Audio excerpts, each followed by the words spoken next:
వైఎస్ఆర్ జిల్లా పులివెందులలోని చక్రాయిపేట మండలంలో MP YS Avinash Reddy పర్యటించారు. కుప్పం గ్రామంలో నూతనంగా నిర్మించిన శ్రీ అంకాలమ్మ ఆలయంలో కుంభాభిషేక మహోత్సవంలో పాల్గొన్నారు. అనంతరం సురభి గ్రామ సర్పంచ్ రవణమ్మ అనారోగ్యంతో బాధపడుతున్న విషయం తెలుసుకొని ఆమెను తన స్వగృహంలో పరామర్శించారు. అనంతరం ఇటీవల కాలంలో టీడీపీ అల్లరి మూకల దాడిలో గాయపడిన వైఎస్ఆర్సీపీ నేత రాంబాబును పరామర్శించి దాడి జరిగిన తీరును అడిగి తెలుసుకున్నారు. వైఎస్ఆర్సీపీ కార్యకర్తలపై దాడులు చేస్తే ఇక మీదట సహించేది లేదని హెచ్చరించారు. కార్యకర్తల సమస్యలను తన దృష్టికి తీసుకురావాలని సూచించారు. వైఎస్ఆర్ జిల్లా పులివెందులలోని చక్రాయిపేట మండలంలో ఎంపీ వైఎస్ అవినాష్ రెడ్డి పర్యటించారు. కుప్పం గ్రామంలో నూతనంగా నిర్మించిన శ్రీ అంకాలమ్మ ఆలయంలో కుంభాభిషేక మహోత్సవంలో పాల్గొన్నారు.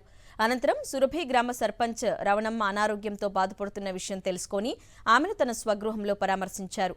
అనంతరం ఇటీవల కాలంలో టీడీపీ అల్లరి మూకల దాడిలో గాయపడిన వైఎస్ఆర్సీపీ నేత రాంబాబును పరామర్శించి దాడి జరిగిన తీరును అడిగి తెలుసుకున్నారు. వైఎస్ఆర్సీపీ కార్యకర్తలపై దాడులు చేస్తే ఇక మీదట సహించేది లేదని హెచ్చరించారు. కార్యకర్తల సమస్యలను తన దృష్టికి తీసుకురావాలని సూచించారు.